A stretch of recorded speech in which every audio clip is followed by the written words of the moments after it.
தோழமை உறவுகளுக்கு வணக்கம்.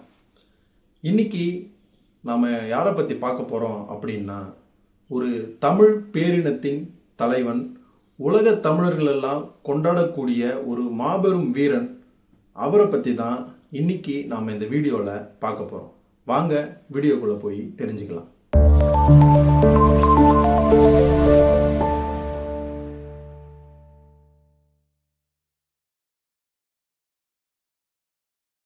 1956 இலங்கை ஒரு மிகப்பெரிய அத்தியாயத்துடைய தொடக்கம் இங்கிருந்து தான் ஆரம்பிக்குது. இலங்கையுடைய ஆட்சி மொழியா சிங்களத்தை கொண்டு வரணும் அப்படின்னு இலங்கை பேரினவாத அரசு முடிவெடுக்குது. அது மட்டும் இல்லாம இலங்கையில வாழக்கூடிய தமிழர்களோட அடுத்த வம்சம் செழிக்காம இருக்கிறதுக்கு என்னென்ன சட்டம்லாம் கொண்டு வர முடியுமோ அந்த எல்லா சட்டத்தையும் கொண்டு வராங்க. முக்கியமா இலங்கையில வாழக்கூடிய தமிழர்கள் கல்வி அறிவு பெற்று இருந்தாங்க. அவங்க கல்வியில முன்னேறக்கூடாது அப்படின்னு கல்வி இந்த கட் ஆஃப் மார்க்கில் தமிழர்களுக்கு அதிகமாகவும் இலங்கை சிங்களர்களுக்கு கம்மியாகவும் இருக்கக்கூடிய ஒரு சட்டத்தை கொண்டு வந்தாங்க. இதனால தமிழர்களோட கல்வி அங்க பாதிக்கப்பட்டது. தமிழர்களை இந்த சிங்கள அரசு ஒழிக்க ஆரம்பிச்சுட்டு இருந்தாங்க. காந்தியோட அகிம்சை வழியை பின்பற்றக்கூடிய தமிழர்களுக்கு ஆதரவா இருந்த தந்தை செல்வா இதை எதிர்த்து அகிம்சை வழியில ஒரு அமைதியான போராட்டமா ரோட்ல ஒட்டுமொத்த தமிழர்களோடு சேர்ந்து ஒரு அமைதி பேரணிய நடத்தினாரு. அப்போ திடீர்னு அங்க வந்த சிங்கள இனவெறியர்கள் என்ன பண்ணாங்கன்னா, அமைதியா நடந்து போயிட்டு இருந்த தமிழர்களை தாக்கி கொலை பண்ண ஆரம்பிச்சாங்க. சிங்கள நாட்டுல சிங்களத்தை ஆட்சி மொழியா கொண்டு வர்றதுக்கு ஒரு தமிழை எப்படி எதிர்க்கலாம் அப்படின்னு சொல்லிட்டு ஒட்டுமொத்த தமிழர்களையும் அந்த போராட்டத்துல கலந்து கொண்ட தமிழர்களையும் அடிச்சு எரிச்சு கொன்னாங்க. கொஞ்ச நேரத்துல 10,000க்கும் மேற்பட்ட சிங்களர்கள் அங்க ஒன்னா சேர்ந்து ஒரு கலவரமா அது மாறிச்சு. ஆனா எந்த காரணத்துக்காகவும் தமிழர்கள் திருப்பி தாக்கக்கூடாது அப்படின்னு தந்தை செல்வா சொன்னதுக்காக வேற வழி இல்லாம தமிழர்கள் அங்கேயும் இங்கேயும் செதறி ஓட ஆரம்பிச்சாங்க. அப்படி அறவழியில போராடின தமிழர்களை மட்டும் இல்லாம அங்க இருக்கக்கூடிய எல்லா தமிழர்களையும் இந்த சிங்கள இனவெறியர்கள் என்ன பண்ணாங்கன்னா தேடி தேடி போய் அடிச்சு எரிச்சு கொன்னாங்க. அது மட்டும் இல்லாம தமிழர்களோட சொத்துக்கள் எல்லாமே சூறையாடப்பட்டுச்சு. அன்னைக்கு ஒரு நாள் மட்டும் இந்த பிரச்சனை நடக்காம ஒவ்வொரு நாளும் தமிழர்கள் எப்ப பார்த்தாலும் எங்க பார்த்தாலும் இந்த சிங்கள இனவெறியர்கள் அடிச்சாங்க, ட்ரெஸ் எல்லாம் கிழிச்சு அவங்கள கேவலப்படுத்த ஆரம்பிச்சாங்க. அப்படி இருக்கக்கூடிய அந்த காலகட்டத்தில் தான் 1954 வல்வெட்டித்துறையில வேலுப்பிள்ளை பார்வதி அம்மாள் அவங்களோட வீட்டில் 4வது குழந்தையா ஒரு குழந்தை பிறக்குது. அந்த குழந்தைக்கு என்ன பேர் வைக்கலாம் அப்படின்னு இவங்க யோசிச்சு இருக்கும்போது அந்த குழந்தையோட பேரு வருங்காலத்தில் ஒரு வரலாறா மாறும், ஒரு வரலாறு படைக்க அந்த குழந்தை இருக்கும் அப்படின்னு சொல்லிட்டு இவங்களுக்கு தெரியாம பிரபாகரன் அப்படின்னு ஒரு பேரை வச்சாங்க.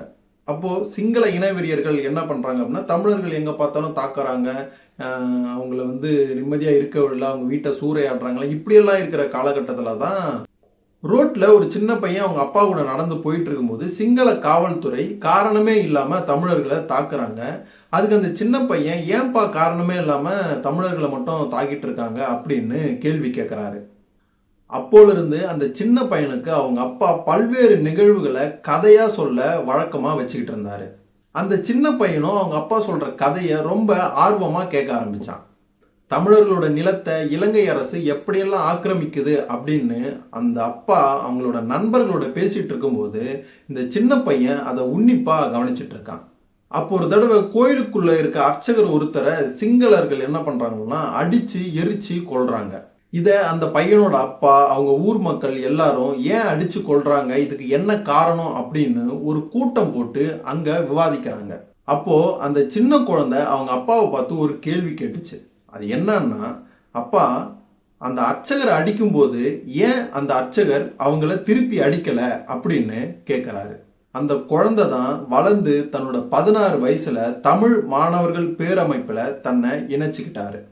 நம்முடைய பிரச்சனைகளை நம்முடைய வழிகளை நம்ம திருப்பி அடிப்போம் அப்படிங்கிறத இந்த இலங்கை அரசுக்கு நம்ம காட்டணும் அப்படின்னு இந்த மாணவர் அமைப்பு முடிவெடுத்தாங்க. ஒரு அரசு பேருந்தை கொளுத்துவோம்னு முடிவு செஞ்சாங்க. கடைசியில கூட்டாளிகள் எல்லாம் பின்வாங்க. இந்த 16 வயசு சிறுவன் மட்டும் தனி ஆளா போயிட்டு ஒரு பேருந்தை நிறுத்தி அந்த பேருந்துக்குள்ள இருக்க மக்களெல்லாம் வெளியேற்றி அந்த பேருந்தை கொளுத்துறாரு. தன்னுடைய வருகையை இலங்கை பேரினவாத அரசாங்கத்துக்கு உறக்க சொல்லிட்டு போனாரு.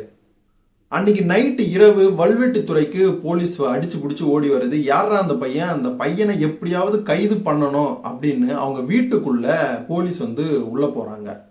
போலீஸ் அந்த வீட்டுக்கு வர்றதுக்கு முன்னாடி அந்த வீட்டை விட்டு அந்த சிறுவன் வெளியே போயிட்டாரு. அன்னையிலிருந்து அந்த சிறுவன் அந்த வீட்டுக்கு வரவே இல்லை. அங்க இருக்கக்கூடிய காட்டையே தன்னோட வீடா மாத்திக்கிட்டாரு. அந்த 16 வயது சிறுவன் தான் இனி தமிழர்களோட ஒற்றை நம்பிக்கையா இருந்துச்சு. அப்பவே அவரோட வயசுல மூத்தவங்க பெரியவங்க எல்லாருமே அவர் கூட போய் சேர்ந்துக்கிட்டாங்க. வயசுல சின்ன பையனா இருந்தாலும் வாய் நிறைய அவரை தம்பி தம்பி அப்படின்னு கூப்பிட ஸ்டார்ட் பண்ணிட்டாங்க. அந்த தம்பி அப்படிங்கிற வார்த்தை ஒரு கல்வெட்டா மாறிச்சு. உலக தமிழராய்ச்சி மாநாட்டை யாழ் மண்ணுல மாணவர்கள் நடத்திக்கிட்டு இருந்தாங்க. இதை பார்த்து வயிறெறிஞ்சிட்டு இருந்த சிங்கள அரசு கிட்ட நல்ல பேர் வாங்கணும் அப்படிங்கிற ஒரு எண்ணத்துல மேயர் ஆல்ஃபர் துரையப்பா திடீரென காவல்துறையை கட்டவிழ்த்து ஒரு வன்முறையை அங்க தூண்டினாரு.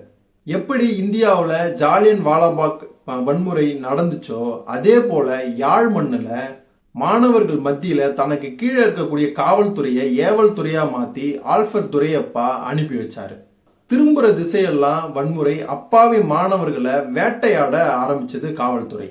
இந்த வன்முறையில அப்பாவி 9 தமிழர்கள் இறந்து போனாங்க.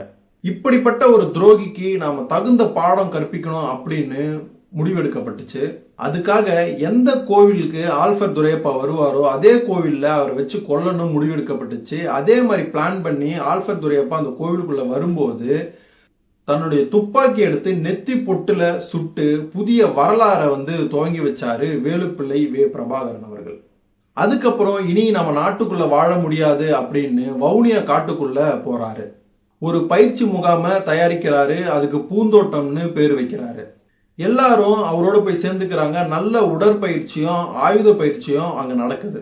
1976ஆம் ஆண்டு மே மாதம் 5ஆம் தேதி விடுதலை புலிகள் இயக்கம் ஆரம்பிக்கப்படுது. அதுக்கு அடுத்த வருஷமே எல்லா தமிழ் அரசியல்வாதிகளும் ஒன்று சேர்ந்து வட்டுக்கோட்டை பகுதியில ஒரு தீர்மானத்தை கொண்டு வராங்க. அந்த தீர்மானத்துக்கோட பெயர் வட்டுக்கோட்டை தீர்மானம். அதை முன் வச்சு நம்ம எலெக்ஷன்ல ஜெயிச்சு பாராளுமன்றத்துக்கு போயிட்டு நீதி வாங்குவோம் அப்படின்னு நம்பி போனாங்க. போனவங்கள பல பேர் துரோகிகளா மாறினாங்க. மீதி உள்ளவர்கள் எந்த நீதியும் வாங்காம இருந்தாங்க. சிங்கள பேரினவாத அரசு மறுபடியும் சிலிர்த்துக்குச்சு. இவங்களுக்கு மறுபடியும் ஒரு பாடம் கற்பிக்கணும் அப்படின்னு துரோகிகளா மாறினவங்க எல்லாரையுமே கொண்டாங்க. இதன் மூலமா தான் சிங்கள அரசியல் தலைவர்கள் முதல் முறையா பதட்டம் அடைஞ்சாங்க. இது மட்டும் இல்லாம தங்களுக்கென தரைப்படை, விமானப்படை, கப்பற்படை அப்படின்னு ஒரு முப்படைய கட்டமைச்சாங்க. தங்களுக்கென தனி வங்கியை உருவாக்குனாங்க. போராட்டத்துல அப்பாவோ அம்மாவோ இறந்துட்டா அவங்களோட குழந்தைகளோட வாழ்க்கையை நம்ம கேள்விக்குறியா ஆக்கக்கூடாது அப்படின்னுட்டு செஞ்சோலை அப்படிங்கிற இடத்துல ஒரு கல்வி நிலையத்தை உருவாக்குனாங்க. அதனால அன்னைக்கு பிரதமராக இருந்த இந்திரா காந்தி தெஹ்ராதூன்ல இந்திய உளவுத்துறை மூலமா விடுதலை புலிகளுக்கும் சேர்த்து பயிற்சி கொடுத்தாங்க. அதுக்கப்புறம் அந்த ராஜீவ்காந்தி விடுதலை புலிகள் அமைப்பையும் அன்னைக்கு இருந்த இலங்கை ஜனாதிபதியையும் ஒரே சமமா மதிச்சு அமைதி பேச்சுவார்த்தை முன்னெடுத்தாங்க. பலமுறை ராஜீவ்காந்தியோட பேச்சை நம்பி விடுதலை புலிகள் தங்களோட எல்லா ஆயுதத்தையும் கொடுத்தாங்க. தங்களுடைய ஒரு முக்கியமான காலகட்டத்துல இங்க எம்ஜிஆர் இருக்காரு, சென்ட்ரல்ல ராஜீவ்காந்தி இருக்காரு. அந்த பக்கம் ஸ்ரீலங்காவார சீஸ்ஃபயர் பண்ணி நிறுத்திட்டு தங்களுடைய மொத்த ஆயுதத்தையும் கொடுக்கறதுக்கு முன்னாடி உண்ணாவிரதம் இருந்தாரு பிரபாகரன். அதை பத்தி அப்ப கேட்டபோது கூட இலங்கைக்கு ஆயுத வழி, இந்தியாவுக்கு அகிம்சை வழிதான் அப்படின்னு உறக்க சொன்னவர் பிரபாகரன். அந்த உண்ணாவிரதத்தை மதிச்சு அப்பவே தமிழர்களுக்கு தேவையான நீதி வழங்கியிருந்தா இன்னைக்கு வரலாறு வேற மாதிரியா மாறி இருக்கும். ஆனா எந்த உடன்படிக்கையை நம்பி, எந்த அமைதிப்படையை நம்பி, எந்த அரசியல் தலைவர்களை நம்பி மொத்த ஆயுதங்களையும் கொடுத்துட்டு ஒரு பெரிய பொதுக்கூட்டத்துல மக்கள் மத்தியில இனி நான் அரசியல் வழியில தான் போராடுவேன் அப்படின்னு சொல்லிட்டு கீழே இறங்கினாரோ அந்த மொத்த அரசியல் தலைவர்களும் அவரோட முதுகுல குத்துனாங்க. இவருக்கு போட்டியா இருந்த எல்லா போராட்ட குழுக்களுக்கும் ஆயுதங்களை வழங்கி எதிர்பாராத நேரத்துல விடுதலை புலிகள் மீது தாக்குதலை ஏற்படுத்தினாங்க. அப்போதான் பிரபாகரன் உணர்ந்தாரு, இந்த அரசியல் வழி துரோகிகளால நிறைஞ்சது, நமக்கு ஆயுத வழிதான் சரின்னு மறுபடியும் ஆயுதங்களை கையில் எடுக்கிறாரு. மிக நீண்ட ஒரு போரை அவங்க முன்னெடுத்தாங்க. சிங்கள ராணுவம் 7 நாடுகளோட ராணுவத்தோட கைகோர்த்து முள்ளிவாய்க்கால்ல ஒரு மிகப்பெரிய இனப்படுகொலைய நடத்தினாங்க. இன்னும் கூட அதுல இருந்து நம்ம மீண்டு வரல. இன்னும் கூடவும் முள்ளிவாய்க்கால்ல இறந்த நம்மளுடைய இன உறவுகளுக்கு நினைவேந்தல் நடத்துறாலும் சரி, அவங்களுக்கு ஒரு அஞ்சலி செலுத்துறாலும் சரி, இன்னமும் அங்கே பிரச்சனைகள் இருந்து தான் இருக்குது. இப்போ ஓரளவுக்கு பரவாயில்லாம கூட இருக்கு. இப்படி தமிழ் இனத்துக்காக போராடின ஒரு தலைவர் தான் பிரபாகரன். உலக நாடுகளே பிரபாகரன் கட்டமைச்ச அந்த இராணுவ படையை கண்டு அஞ்சி பயந்துச்சு. அந்த அளவுக்கு ஒரு வீரத்தோட ஒரு ஒழுக்கத்தோட ஒரு படையை கட்டமைச்சாரு பிரபாகரன். விலை மதிப்பில்லாத உயிரை விட மேலானது நம்மளோட உரிமை அப்படின்னு சொல்லியிருக்காரு. அப்படிப்பட்ட உரிமை போராட்டத்திற்கு ஒரு மிகப்பெரிய முன்னோடியா முன்னெடுத்து சென்ற தலைவர் தான் பிரபாகரன். இப்படி தமிழினத்தின் ஒரு தலைவன், உலக தமிழர்களே போற்றக்கூடிய ஒரு மாபெரும் வீரனை பத்தி நாம எல்லாருமே தெரிஞ்சுக்கணும். கண்டிப்பா அவரை பத்தியும் நிறைய படிக்கணும்.